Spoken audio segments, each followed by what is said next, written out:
Hello everyone, my name is the Radman, and we are back for some more Sly 2 Band of Thieves.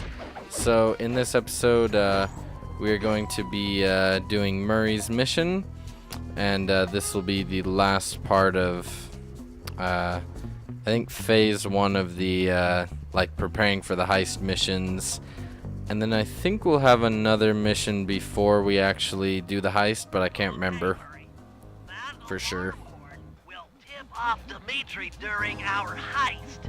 There are 3 of them out here, and I need you to take them out. Check. This is going to take some serious muscle, Murray. You're the only guy on the team who can pull this off. Stop to pick things up, then throw it at those alarm horns. Good luck, pal. This could get rough. Evildoers feel my wrath. Yeah, so hitting these things will automatically start an alarm, and while the alarm is active, enemies will automatically come towards you, and it takes 3 hits to destroy them. So what I like to do is I like to try and take out the guys that have seen you. Okay, there should be... oh crap, yeah, we're gonna get out of here because Murray is really tough compared to the other two. Like, he can knock any enemy out in 1 hit, and then, you know, deal with them after that. But even Murray is not really a match for the flashlight guards if you're not very careful. Okay, we're going to sneak over here. We're not going to really fight anyone on the way unless we have to. Oh! Okay, sometimes it's hard with Murray because of the camera angle to see what you're doing. We're gonna come grab this, and after we beat the area, I'll probably make an episode just dedicated to, you know, finishing this area, depending on how many of these we manage to get before we leave here. Okay, come on.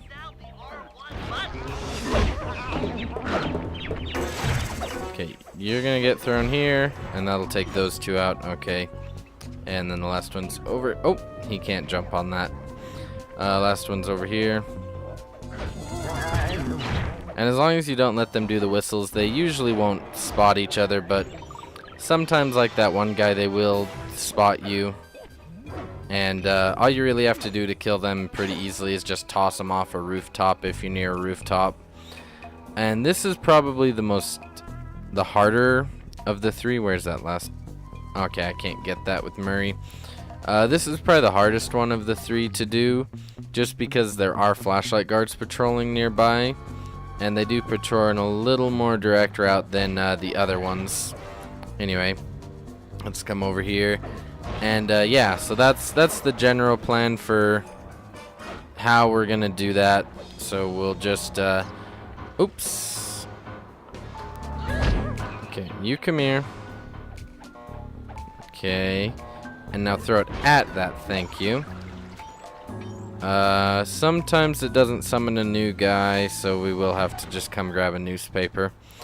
But yeah, so that's the way I'm gonna do it. Is we'll finish up, you know, any of the like 2 or 3 that are gonna be left by the time we've finished this area. Or actually, this might be the final heist. I can't remember. The first one is usually shorter. Okay, fellas, the dominoes are all in place. Oh yeah, so everything's in place. Time to pull off the big heist. First, Murray will help me break into the old water tower. From there, I should be able to shut down the plaza fountain. Dimitri's sure to send someone out to get the repair truck. Sly, you'll pickpocket the truck keys off this guy once he shows up. Then hand them off to me and Murray in the plaza. We'll go steal the truck while you climb to the top of the nightclub's peacock sign. When you're in position, Murray will fire the truck's winch line up to you and will use it to pull down the sign. If my calculations are correct, the impact should create an entrance to the printing press room. Then, Sly, you jump in, grab the clockwork tail feathers, and we all get the heck out of here. Yeah, so I guess there was only really, I think there was 2 parts to this area. I believe the later ones do have 3, but like I said, some of them have more, some of them have less. I wouldn't really have expected it to be too long since this is the first area. Okay, where's the starting beacon for Operation Thunder Beak? Oh, it starts as Bentley. I kind of forgot about that. Maybe what we'll do is I can hear one of these. Okay, go this way, Sly. Okay, yeah, I can hear one of these, so we'll just come grab it real quick. We've only got 4 left, so I know that I saw that one while we were playing as Murray, so we'll run over and grab that real quick, and then I think what we're gonna do is I'll either skip to finding the other 3. Oh, there's 2 right here, so we're gonna only have 2 left, and I think there's actually one on each side of this peacock sign, if I remember right. Okay, let's just climb to the top and see if there's one on the other side. Okay, kind of fell off. That's okay.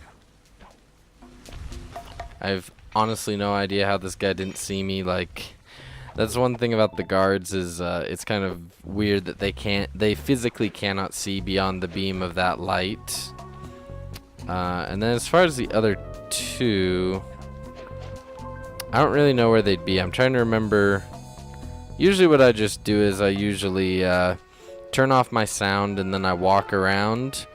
Or another thing I'll do is I'll just walk around. Like I'll come back to an area like that. Because this area doesn't really have it. But some areas have a very, very farmable place where you can, as Sly or Bentley, or even Murray has a few of them. They have places where you can come to farm coins, like where the enemies are really easy, like where there's not really access for a flashlight guard. Here is not that way though, because there are flashlight guards here. Okay, see, if we do that, we can throw them off our tail. That only works for so long, but we should be fine once we get up here. Okay, break combat stance, please. And all we really have to do is get like up here, and then none of them can get to me. Not even the jumpy rat guy. And they're gonna freak out for a second and then give up. Okay, who's still tracking me? Sometimes they do glitch out where they can't. Oh, there they go. I was gonna say, I have seen them glitch out once or twice where they never unsee you. That is a very fun glitch to have. It usually only happens in the later stages of the game though, so we should be good for a while. Okay, steal this. And I'm pretty sure I know where the last bottle is. We're very, in a roundabout way, trying to get there. I don't really care about getting spotted because they can't actually follow me out of there, so it doesn't matter. But I believe the last bottle is somewhere around this building. I remember this building having 2 or 3 that if you weren't paying attention, you'd miss them. Okay, got the one behind it. Okay, there was one coming up it, and I obviously got that. So I might not actually have any idea where this one is. We'll keep walking around. Oh, there it is, yep. So now, if we get this, it'll tell us where to go to get the safe. There's the safe. And I think the safe is actually in that area where we went with Bentley. Because I'm pretty sure if we climb on that stuff that I accidentally tried to climb on as Bentley, it'll take us over there. Okay, I don't really want to get spotted right now, so we'll just circumnavigate this. No, it's actually on the other side. Never mind. Don't jump in the water, please. That would be very bad at this point. Oh, actually, no, it wouldn't be because we're not stealing anything. If we were stealing something, it'd be even worse. But as is, that's bad. Okay. And these guys can actually knock you off of those pipes if they see you start climbing them. If they don't see you start climbing them, they usually can't hit you, though. So you're fine to sneak. Okay, I get impatient, so let's go in here. And, yeah, I was going to do it where, you know, we do the ending cutscene, but I kind of want to finish up each area as we go, kind of like I did, you know, the first Sly game, where we'd finish up everything before we left it except for the Panda Kings area. And these guys never have any loot on them, so they're really not worth messing around with. And here's the safe. Higher level math, but I believe the code to Dimitri's vault is 231. 3-1. There we go. And we got the knockout dive move. You've gotten the knockout dive. So if you want to listen to him, you can, or you can just come out here. And so let's put this to L2. I'm never going to remember which is which. And as you can see, that does take a little bit of our health. And I did remember that that doesn't actually regenerate over time. I think I might have accidentally said that in the last video, but to regenerate that, you actually have to get health. So if you don't get health very often, you'll end up losing the ability to like dive. I personally, I don't think I've really ever used the dive move as it's intended, which I think it's intended to, you know, knock out an enemy who's coming towards you, but I find that the flashlight guards will usually shoot you in the middle of it, and the littler guys will usually just avoid it, like they'll sidestep. Because they do quite often sidestep as they're attacking you. Anyway, let's go in here. And now let's start the final mission of this area as Bentley. And sometimes there is a guard standing right here, but luckily we got lucky this time and there wasn't. Let's get to that water tower. And so now we're going to the water tower. And we do have Murray to back us up, so it's not a big deal if we get in a fight with anyone. Usually it doesn't really... Oh, it does actually spawn 2 people there for us to fight.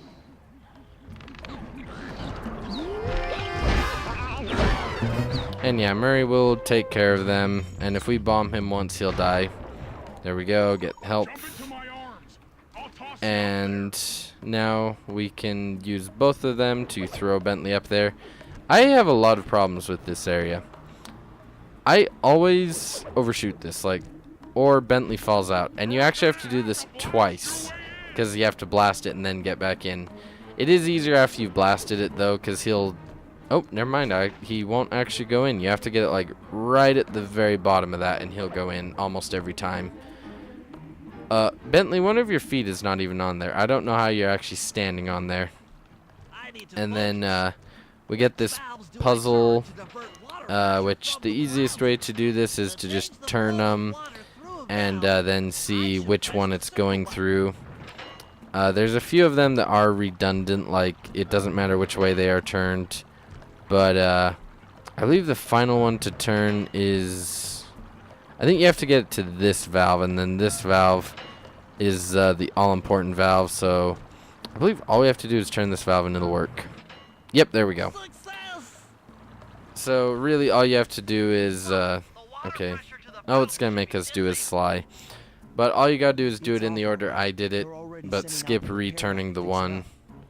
So basically you just follow the flow. It's that easy. And then we have this guy who... He has those 2 rats who follow him, so a lot of people might try and take them out, but notice he is carrying a fragile key, so it will be destroyed if you actually attack him. But these guys will actually wander off eventually, like they'll both go over here, so as long as you don't sprint around them after they leave, it's all good. And I haven't actually tested it, but I don't think it really matters if he goes all the way to the truck. I think he just follows a preset path forever. Oh yeah, Murray's going to drive the truck. I was like, oh, I got to go get the truck now, but nope, Murray's going to drive it. Okay, there they are. Murray's going to get the key. Or I guess Bentley grabbed the key. I was like, what's Murray doing? And I was like, oh yeah, they're both going to get the key. I don't really want to deal with you. I really don't want to deal with you because you were actually like close to seeing me. We won't worry too much about the like 3 coins we're gonna lose. And here we go. Take the wheel. I know how to drive a stick shift. Oh yes. And now we're back to when they left. Okay, so the easiest way to get up on top of the sign is using this building over here. It also doesn't really matter if there is a guard on top of it because he cannot follow you over here. They will sometimes try and throw stuff at you if they do spot you, but it doesn't hurt you enough to actually knock you off.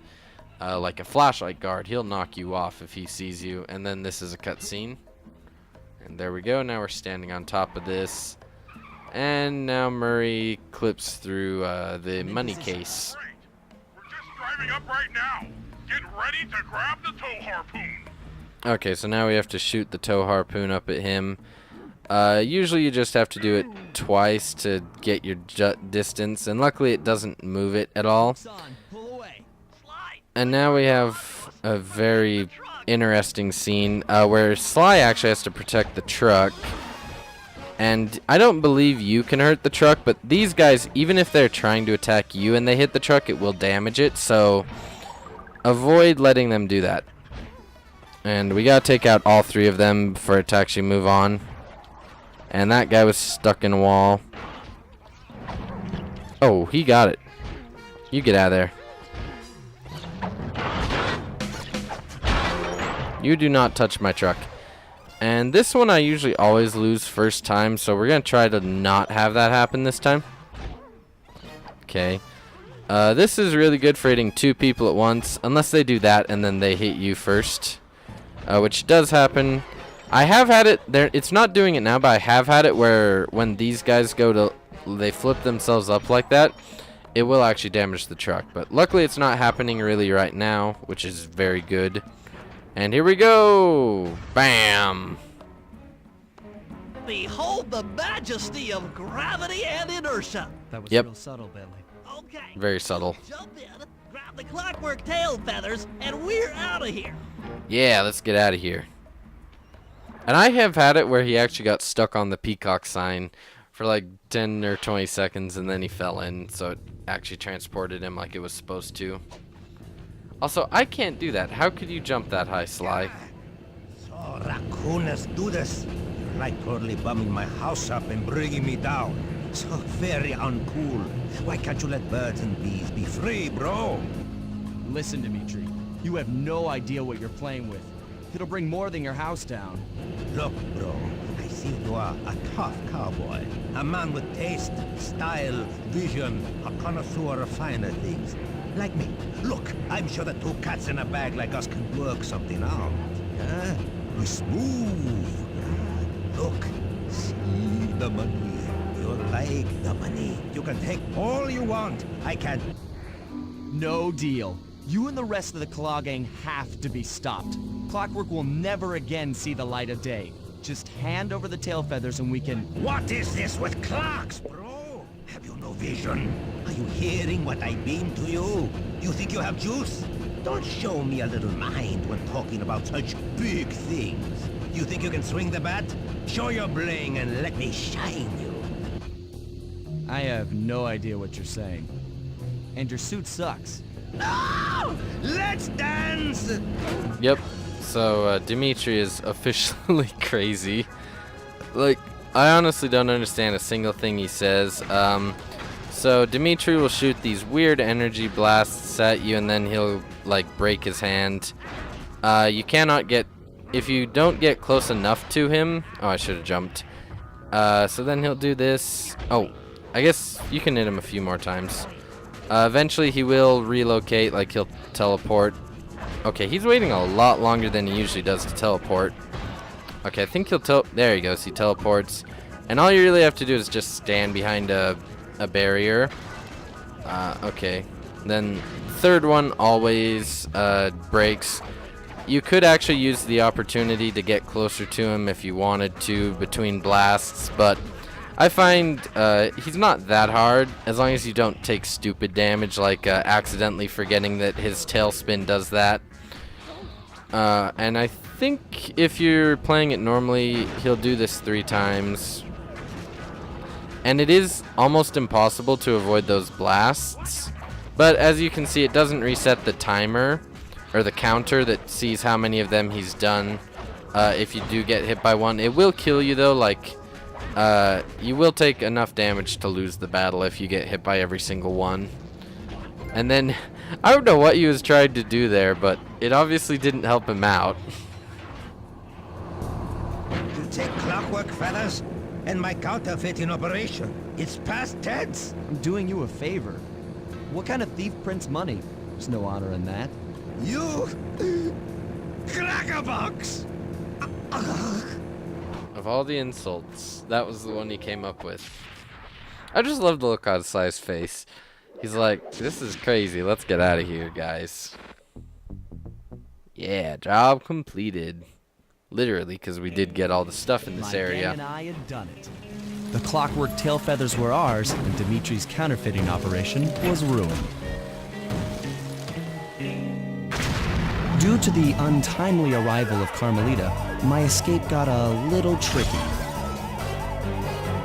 Angry at having just missed me, she took it out on Dimitri, shutting down the nightclub and throwing the frustrated forger behind bars. The gang and I headed out of town for a week in Monaco. I figured the team had earned themselves a well-deserved break.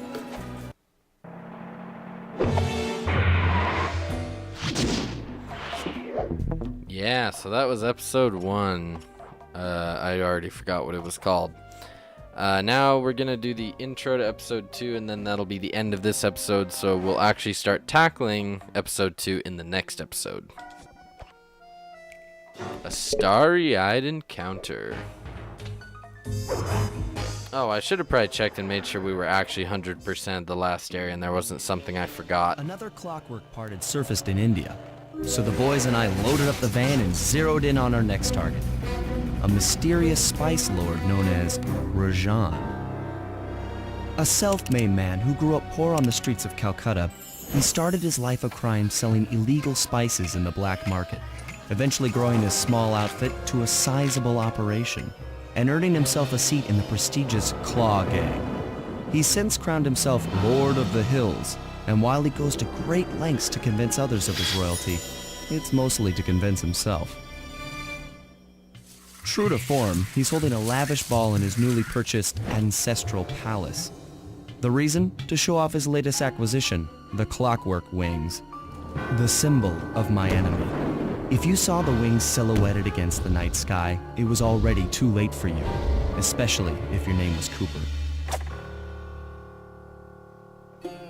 Rajan believes displaying the wings will bring him prestige, and maybe they will, but they're also bringing me.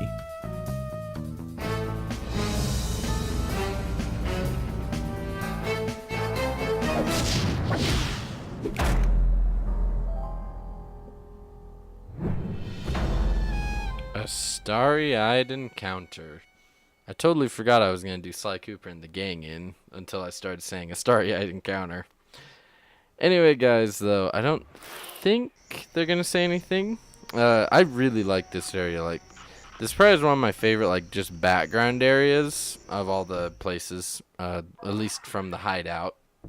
And true to form, we do have new stuff available. It's really expensive. We have combat dodge, turnbuckle launch, which is more powerful jump from Murray, which we might actually get. It is pretty useful to have if you remember that you have it, which I usually don't.